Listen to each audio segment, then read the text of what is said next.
Hi, welcome to Online for Love, your resource for online dating by the numbers. I'm Tyler, your online dating expert, and today we're going to be comparing two big dating platforms, Tinder and Plenty of Fish.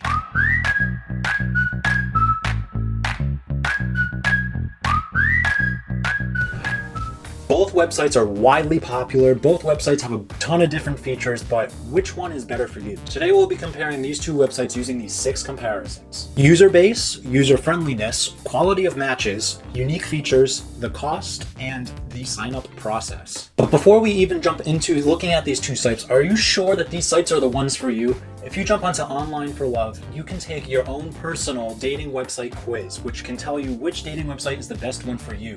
Is it Tinder? Is it Bumble? Is it Grindr? Who knows? Just go to the link below and check it out. To make sure you get the most out of review and get a wider picture of both platforms, if you go to the link down below to Online for Love, this video is about an article on that website, which is constantly updated. So any prices I talk about, anything is only true to when this video was being recorded. But if you want to find updates and what the prices are right now, real time, you can jump to the description down below and head over to Online for Love. So without further ado, we're going to start with our first category, which is the user base. There are many reasons to look for a partner on these websites. You could be just looking to hook up with somebody, you could be looking to go on fun dates, or you could be looking for a serious relationship, all the way to looking for someone to marry you. So which website is for which? To be honest, I feel like you could find anybody in all of those categories on either one of these websites. If I were to be more specific about who's on each website, I'd say that the difference between Plenty of Fish and Tinder is that Tinder seems to really attract a much younger audience, and Plenty of Fish is a slightly older but not quite boomer range of audience.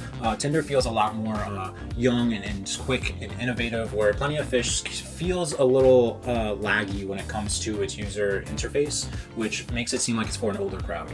According to the stats, there are 70.43 visits on Tinder every month. The majority of people came from the US with 13.9%, while Brazil takes second place at 10.28%, Poland ranks third at 4.38%, and the UK takes fourth place at 4.03%, and Germany at fifth at 3.96%. An interesting fact to mention is that referrals to the site mainly come from one competitor site, Bumble, precisely 10.79%. As far as referrals coming from social networks, Facebook is number one with 43.78%. On the other hand, Plenty of Fish has 38.09 million visits per month, and that's a little bit more than half than Tinder, but that's still a lot. When we divide the amount of users on Plenty of Fish, again, the US is dominant.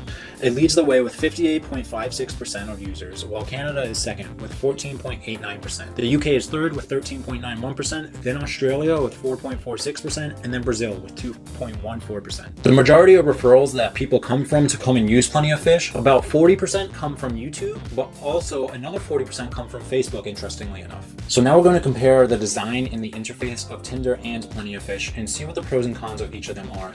Before I continue, I would want to ask you to like the video if you like it, and to subscribe if you want to see more online dating content from Online for Love. And if I were to try to simplify how Tinder works, I think I would use their slogan, which is match, chat, date, because that's as simple as it is. You just swipe left or right, and then you talk, and then you meet up if you want to, and there's no special formula or any personality traits that are taken into consideration. It's very straightforward, very simple. The simplicity behind Tinder really shows that they're primarily trying to target smartphone users. Everyone has a smartphone, from business to pleasure, and especially for dating. Tinder also has a section called Swipe Life, which is a bunch of articles that are on a bunch of various diverse topics, which include things like dating, beauty, travel, among other things. And it's a very cool thing to go and check out the articles to see what they have to offer. To put it simply, Tinder is very easy to navigate and explore, and there's no headache at all when it comes to using the app. As far as Plenty of Fish goes, I describe it as, are you ready to dive in? Because there's just so many users in that. I think that's kind of the premise of what they're trying to show you, is that there's so many potential people that you could be matching with. Similar to Tinder, it's also equipped with stories, guidelines, safety tips, and other articles that come with the app.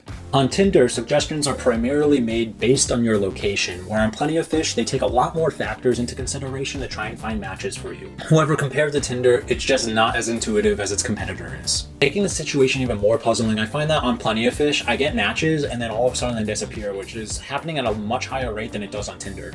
On Plenty of Fish, if you want to look at other pictures, you actually have to go to their profile and then swipe through the pictures, where on Tinder, if you just tap on the right side of their photo, it shows you the next photo without you having to go to their actual account. And so I find that Tinder is a lot more efficient than Plenty of Fish in that aspect. So now we're going to go and talk about the success rates and the quality of matches on each of these sites. When you meet somebody in real life, you have everything you need to see right in front of your eyes. But when it comes to online dating, you just get some profile pictures and a short description, and it can be really complicated to try and make a good profile for yourself. That's why Online for Love has these great articles where you can go and find out how to make the best dating profile for yourself for both men and women. So if you go check out our website, which is in the description down below, you can go check out those guides and it can really help you with your chances. When it comes to your chances on Tinder, it's really just based on your location and mostly the appeal of the photos that you have posted on your profile. It's crystal clear that Tinder is very on top of trends nowadays, and they have found a way to build a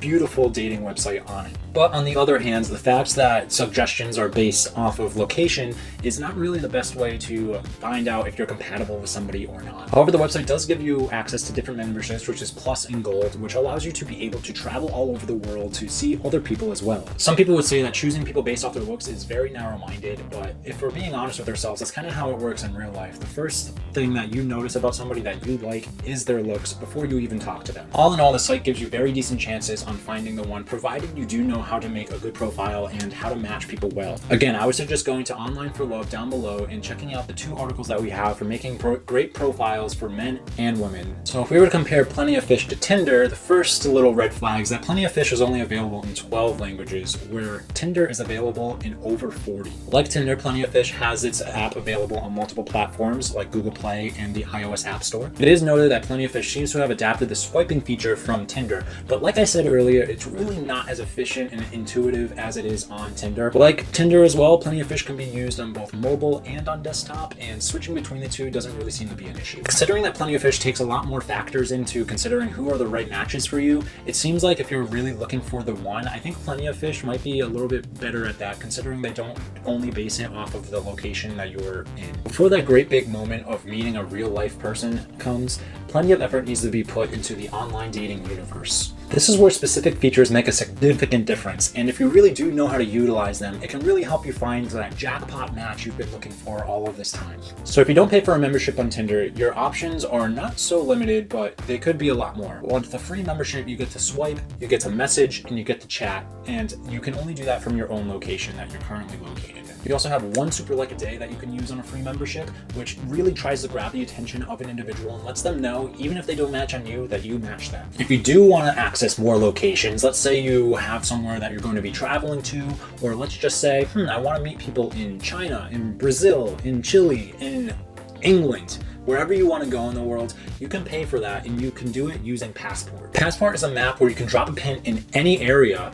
and then you can find potential matches in that location that you choose. Memberships also give you more access to more super likes, and it also gives you access to Boost, which makes you at the top of the list in that area for 30 minutes. That boosts your chances by an amazing 10 times. Let's say Tinder is almost too efficient, and you swiped past somebody that you didn't want to swipe past. If you do pay for a membership, you can also undo a swipe and go back and match them if you so choose. These are some great possibilities, and it really shows you that you have a lot of tools to utilize in order to find your one on Tinder. Plenty of Fish also has a free version and a paid version as well. So on a free membership of Plenty of Fish, you can add someone to your favorites list, like them, or send them a quick and basic message. Plenty of Fish also offers a type of currency outside of membership called tokens. Using these tokens, you can send a super yes, you can send priority messages, or you can even use it to highlight yourself. Tokens are billed at full price when you buy them, and they're only valid for 6 months, so you gotta use them when you get them. When it comes to the paid membership of Plenty of Fish, it gives you a lot more options. You can add more photos, you can put yourself at the top of Meet Me,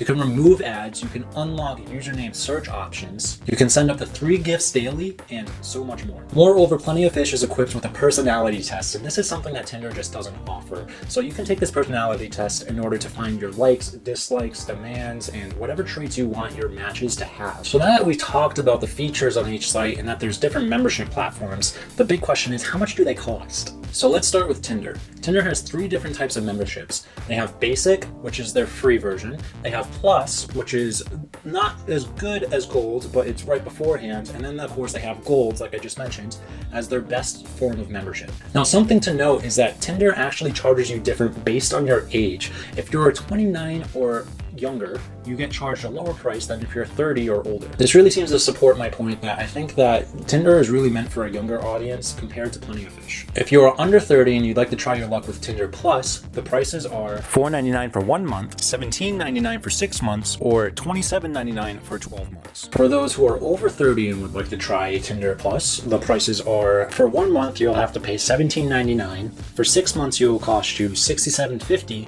and for 1 year it'll cost you $90. Tinder Gold, like Tinder Plus, also makes a difference in price considering your age. For those 29 and younger, $14.99 for 1 month, $52.99 for 6 months, or $82.99 for 12 months. For members over 30 years old, for 1 month it will be $26.99, for 6 months it's $101.52, and for 12 months it's $135. The situation is much simpler on Plenty of Fish with only 2 options for memberships, free and premium, and no discrimination between age. Plenty of Fish can be $19.99 for 1 month, $38.99 for 3 months, $53.99 for 6 months, or for 12 months, it'll be $71.99. So let's talk about our last category, the sign-up process. In order to become a member on Tinder, you need both a phone number and an email so that your account can be verified. The next step would be to complete your profile with some basic information, your date of birth, your gender, and photos, of course. If you want to create a profile even faster, you can actually link your Tinder to your Facebook profile page, and any updates you make on Facebook will then be reflected on Tinder. If I were to name one disadvantage to such a simple registration process on Tinder,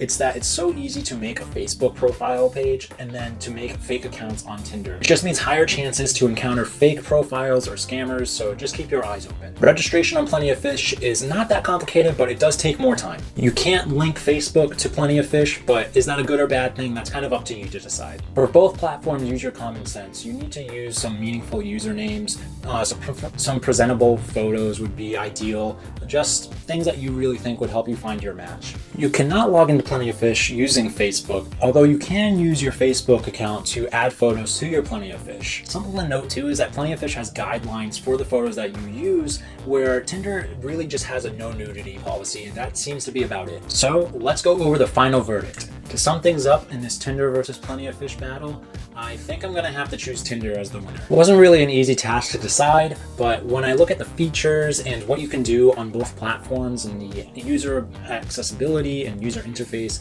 I just think Tinder has a little bit of a hand over Plenty of Fish. Which one do you think is the better option though? Am I wrong in picking Tinder? Do you guys think that Plenty of Fish is better? Let me know in the comments down below. If you liked the video, be sure to hit like, and if you loved it, hit subscribe. I would love to see you guys in our next video, and if you want to see more cool articles about online dating, go check out our website, Online for Love, which is linked down below. You can find things on how to make a good profile for yourself, things on international dating, things on meeting people from different cultures. There's a lot of useful information on there. Have the best of luck in finding your soulmate. See ya.